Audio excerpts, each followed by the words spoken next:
Hello everyone, welcome to Chemazon Complete Chemistry. So in this video we are going to solve another question that was asked in June 2025 chemistry paper. This was asked in part C. Part C means it is going to be of 4 marks with a negative of -1. Okay, there is 25% negative marking.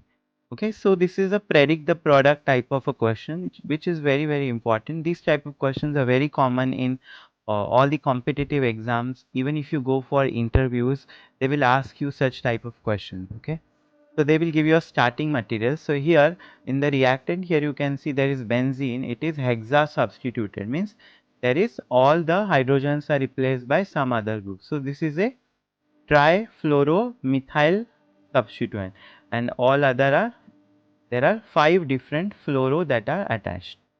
Now the first reagent is they have reacted with tertiary butyl amine.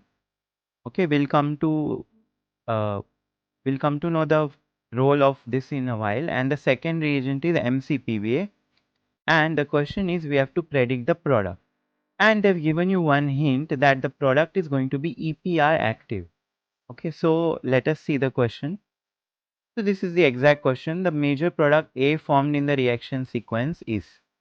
Okay, so the very first question that comes to our mind is, what is the role of this tertiary butyl amine? Okay, so normally amines, they are what? They are basic in nature. So we have to think there are only two possibilities. Either it can act as a base or it can act as a nucleophile. Why? Because it has a lone pair. Okay, so there are two possibilities. So let us first see whether it can act as a base. So if it will act as a base, then it should have a acidic proton.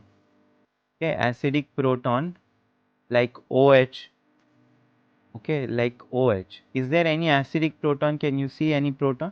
There is no proton in this molecule. So it cannot act as a base. So the only option left here is nucleophile. So in this way you have to go through your thinking process. You have to do your thinking process like this. Okay, if you don't know, just don't blindly leave the question. Okay, just sit 1 minute and think what are the possibility. Okay, here there are only two possibility. It can act as a base, but here there is no proton, so it will not act as a base. So here it will act as a nucleophile. Why? Because it is electron rich because of the presence of lone pair. Okay, and it will attack an electron deficient center. Okay, now there is another challenge. What is going to be the electron deficient center? So if you see all the 6 carbons, we have electron deficient groups. Okay, fluorine is also electron withdrawing group, and this CF3 group is also an electron withdrawing group. So all the 6 positions are electron withdrawing. So that is what makes this question a little bit challenging, and that's why they have asked this for 4 marks. Okay, so it's not that difficult. It is a which type of reaction? We have learned this reaction. This is what? This is a SNAr type reaction, that is nucleophilic aromatic substitution. Okay. It's a very basic reaction that we learn in class 11th or 12th. Right? That normally benzene is what? It does not. Okay, benzene is what? Electron rich. So normally this reaction does not take place because benzene is also electron rich and nucleophile is also electron rich.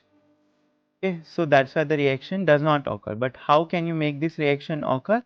When you add any electron withdrawing group. Okay, if the electron withdrawing group is present, then the nucleophile can attack. Okay, so these are the options that are given. Okay, and the hint is that the product should be EPR active. Now what is the meaning of EPR active?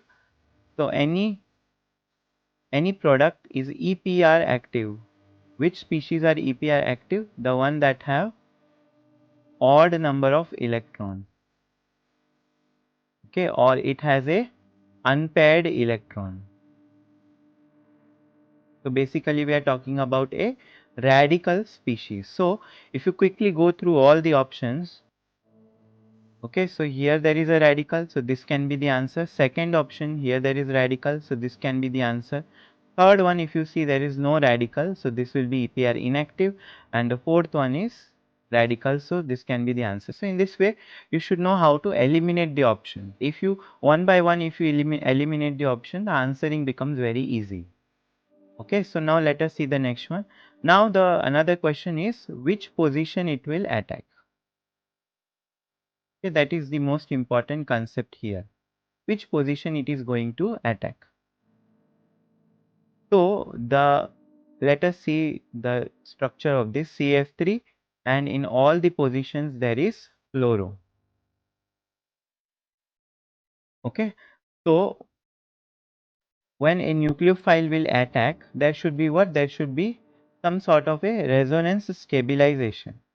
Okay, if the resonance stabilization is greater, then that product will be more stable, or the intermediate will be more stable, and that would be the correct position. So which is the site farthest from this CF3? Okay, there is this ortho, meta and para. So you can see para position is farthest from this. So if I add a nucleophile, that is a tertiary butyl. So this is a tertiary butyl group, and then there is an amine. So what will happen?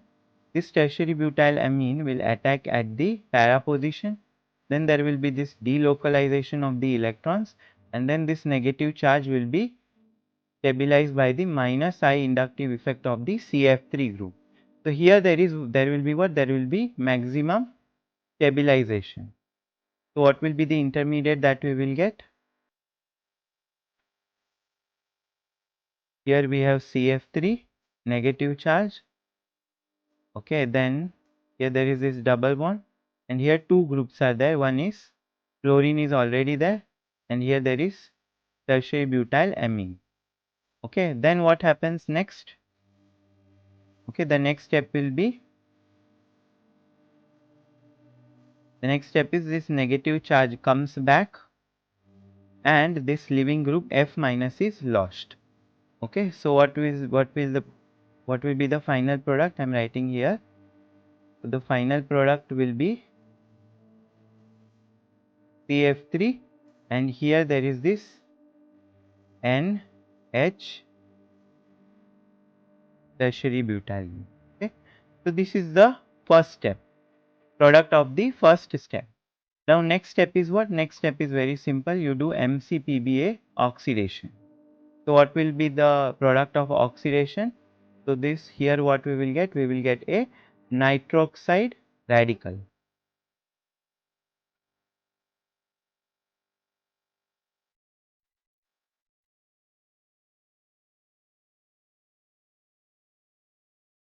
Okay, so what will be the final product here?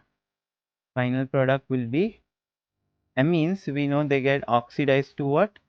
To a N-nitroso compound.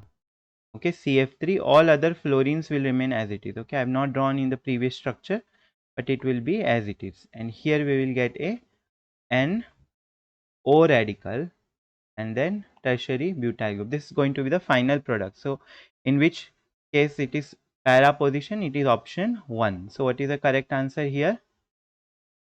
The correct answer will be, for this question, the correct answer is option 1. Okay, so the only tricky part was to understand the role of this tertiary butylamine, and the second thing is the position, that is the which position it will attack. These are the two concepts that were important in this question. Okay, I hope you have understood this question. Okay, please do like, share and subscribe to the channel. It would be really helpful, and it keeps me motivated and inspires me to make such more videos. Okay, so please kindly do hit the subscribe button, and I hope you have understood the solution. And the coming videos we will see more such interesting questions. Thank you.